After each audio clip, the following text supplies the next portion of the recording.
When you see a homeless person standing on a street corner begging for money, do you ever wonder why? Why don't they just go back to work? Why don't they earn their own money? Super hard to get a job when you don't have an ID. Super hard to find a place to live, get help, get food stamps, get benefits when you don't have an ID. And there are thousands and thousands of people living out on the streets today because they don't have an ID. I've been working with the homeless community for many years now, and I grew very close to a certain homeless man named Bodie. And one day, Bodie asked me if I would help him to get his birth certificate. He'd been living on the street for 14 years and had had no identification since then. And when someone who's homeless asks you to help them, it's huge.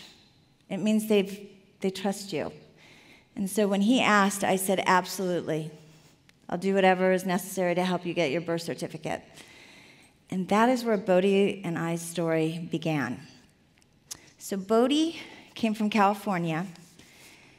We filled out the application to get your birth certificate from California. And we filled out the whole front part, and then we got to the back part, and it actually said, notary signature required. Please show photo ID. Well, so we had to take a pause, and I had to think about where would be the last place that Bodie might have had a photo ID, and it was when he was in prison. So we went to the Department of Corrections, and I asked the person at the front, hi, we need to reprint Bodie's prison ID. And they're like, oh, you can't do that.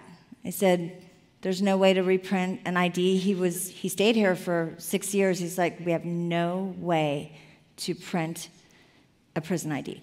I said, okay, well, what are my options? I need to get some sort of identification for him. And they said, well, we can print out his mugshot. Why don't you try and use his mugshot and see if that'll help you? And so I took the mugshot with the application for the birth certificate to my bank to ask my general manager, my friend, if he could use the mugshot as a form of identification so that we could get Bodie's birth certificate application notarized. And he said, I'm sorry, I can't. I'm so sorry, but here's what I would do. I would take Bodie to the Social Security office, and I would have them reprint his Social Security card. I said, okay. So I put Bodie back in my car, and we drove to the Social Security office. And it's important for you guys to know, Bodie's homeless. Bodie has post-traumatic stress syndrome. Bodie has no car. Bodie has no money. So how far do you think he would have gotten so far in trying to get his identification back without me? Wouldn't have made it past the notary on the back page of the first sheet of paper. But I'm here. We get to the Social Security office. We walk through the door, and there's a security guard there that actually frisks you as you go in. And I mentioned that Bodie has post-traumatic stress syndrome, so he's in a high stress level as we're trying to help him get his identity back. But I'm there, and I support him, and we sit down, and we wait. And we eventually get called up to a window where a very nice man said, how can I help you? We explained that we were trying to get a reprint of Bodie's Social Security card. And he said, well, Bodie, do you know your Social Security number? And Bodie did. He gave it to him. The guy typed in the number, and bing, up came Bodie's information. But Bodie didn't have a photo ID. So the only thing that the man could do was actually write a letter of denial for Bodie, saying this man says that this is his Social Security number, but there's no way for us to verify it because he doesn't have a photo ID, so right now he's not eligible for a Social Security card. He gave this to me, and he suggested that I go to the DMV and that I should take the letter of denial with the mugshot and the application and see if they would print Bodie's old driver's license because he had an Idaho driver's license 20 years ago. I said, okay. So we got in the car, and we drove to the DMV. And we walked through the door of the DMV, and it was like that day where every single seat in the DMV is filled. And Bodie is like, no way. I can't go in there. I can't do this. And I said, you know what, Bodhi? You can. I'm here with you. We can do this. And it's gonna matter that you go in there. It's gonna matter for you and in your life. So just take my hand and let's do this. And so he reluctantly agreed. And I walked him in and I took a number, and they were on 95 and my number was 195. And we walked into a room that feels as packed as today, and we had to wind our way through a middle row and kind of cram ourselves between two people. And Bodhi immediately fell asleep on my shoulder. He wanted to do this thing, but he didn't know how to manage it, so his body knew what to do, and it let him sleep. And he slept for an hour and a half while I didn't. And I sat, and I sat, and I sat, and Bodhi slept and slept. And then eventually they called our number. And we got to the window, and we explained what we needed. And they asked Bodhi for his full name, and they typed the full name in, and bing, up pops Bodhi's driver's license number, Bodhi's name, and Bodhi's old address. But it turns out that after 10 years, the DMV dumps photos. They don't want to store them on their computers anymore. So even though he had a driver's license and a name and address, there was no way to prove he was who he said he was because the photo was gone. I was like, so what do we do? What are our options? And they said, well, call this number and see if they can help you. And then they wrote Bodhi's driver's license number from his old driver's license on the top of this sheet. So we get in the car. I am frustrated. Bodhi is tired and cranky. I call the number. It's on my Bluetooth so that Bodhi and I can both hear. It rings and it rings and it rings, and then there's a voicemail saying, hi, we're closed for the day. And we got nothing done today. I'm so used to you want to get a birth certificate? Let's go get a birth certificate. Nothing had happened. And so the thing that you do when you're having a day like that is you go to Wendy's. You drive through Wendy's and you order 2 singles with cheese, extra large fries, extra large Frosties. You sit in the parking lot and you jam to AC/DC loud, and you eat a burger with your friend Bodhi. And you take deep breaths because you don't want to give up, right? So after we ate, I drove Bodhi back to his tent, and I went home and I raged on my Facebook page. This is what happened. This is what I'm trying to do. I don't know how to help this guy. Does anyone know any ideas? If you do, private message me. And ding, I get a private message. And it's this woman from Nampa. She works for a real estate agency, and she's a notary. And she said, I have a loophole for you. Bring Bodhi to Nampa tomorrow morning at 9, and I'm going to help you. And I said, okay. So I picked up Bodhi, and we went to Nampa, and she used his mugshot with the driver's license number that they had written down on that sheet of paper, because it didn't exactly say that both things had to be on the same piece of paper, just said you needed the number and a photo. So she signed it, and we mailed it off.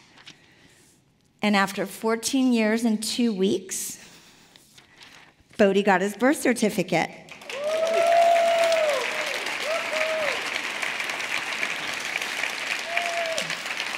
This was such a proud moment for me and for Bodhi. He couldn't believe that it actually had happened. He was so used to nothing happening. And I got to tell this story at a panel for a group of social workers, and I victoriously showed this.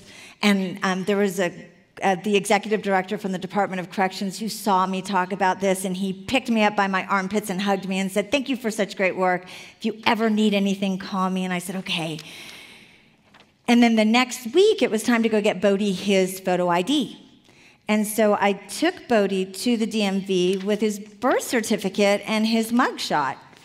And I said, we need to get a state ID. And we have the birth certificate and the mugshot. And they're like, I'm sorry, you need to have other forms of identification. You're going to need to have a photo ID. So I need to have a photo ID to get a photo ID? Yeah. What are my other options? And they gave me this sheet. And I'm with a homeless man. And the sheet of options were rental agreement, utility bills, mortgage documents, current driver's license, valid immigration, U.S. military, blah, blah, blah, blah, blah. And at the very bottom, there's a few other options. You can get a senior picture from their senior high school yearbook. You can get a verification from a person who's known you for over 10 years. You can get a copy of your marriage certificate or your divorce records. You can also get medical records. And so I'm like, okay, let's just figure out which ones we're going to be able to get. So I take Bodie, and we go to St. Luke's, and we go to the medical records department, and I bring the birth certificate, and I say, can we please get Bodie's medical records? And they're like, I'm sorry, you need to have to get medical records. I said, okay, check that one off. Then we went to this county courthouse, and we went to find Bodie's divorce decree. Guess what is the only document you don't need a photo ID to get? A divorce decree. So we got that. And then we went back to the DMV. We stood in line. They said that's not enough. Tried to get the senior picture. He didn't sit for senior pictures. That couldn't happen. I'm running out of options, so I find his dad. I'm like, I need to do something where we can get a real verification, so I ask his dad if he'll meet me at the DMV and verify that Bodie is who he says he is, and he agrees. And so we meet back at the DMV, and we wait in line super awkwardly because apparently Bodie and his dad don't get along that well, and they haven't seen each other for about 14 years. So we finally get called up to the window. We show the driver's license that matches exactly the name of the father that's listed on the birth certificate, and they take a copy of the driver's license from the dad, and they say, you're still going to need some form of ID, but we'll hold this on a file for you.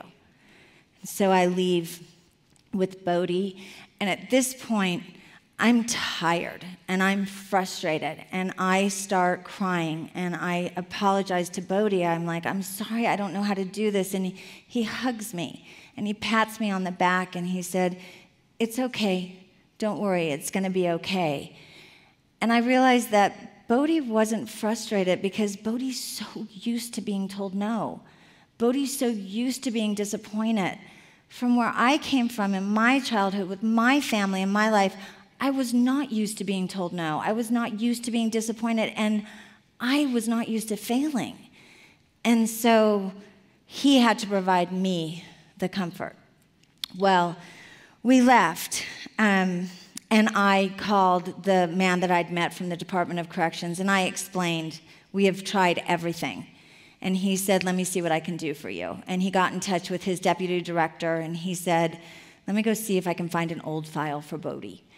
And they went to a warehouse, and they found Bodie's file from 25 years ago, and in it was a sheet called the intake sheet.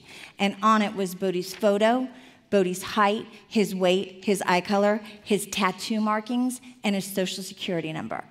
And they went so far as to actually stamp it in red and sign it to make it look like a valid form of identification for Bodie. So I put Bodie back in the car. We drove to the DMV. We waited in line.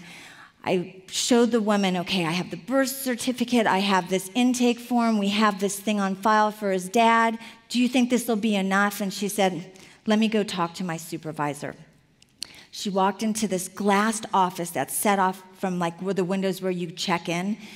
And I watch her talking to this woman, and she's holding this paper in her hand, and she hands it to this woman, and Bodie and I are clutching each other's hands, hoping that this is going to work.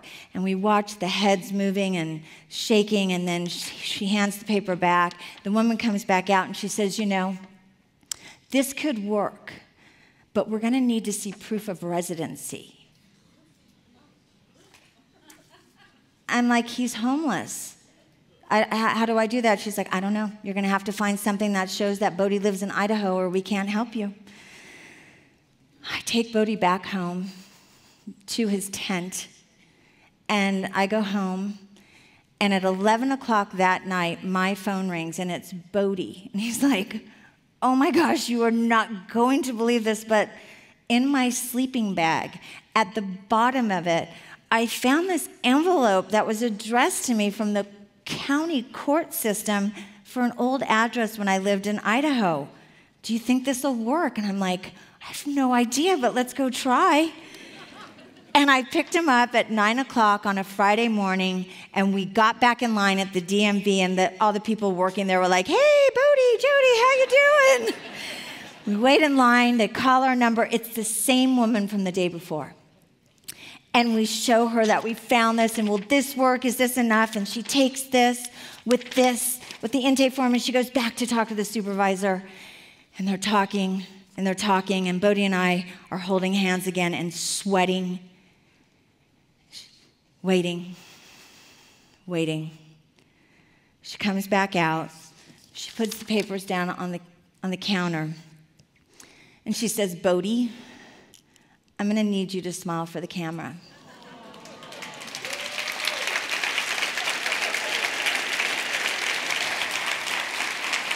And then he got his temporary ID. And right there, in that moment, he turned to me and he took my hands and he looked me in the eye and he said, thank you for making me human again. And he was right. He couldn't do anything without an ID. He was so disconnected for so long, and he felt like a person for the first time. So I took him back to his tent, and I felt really happy.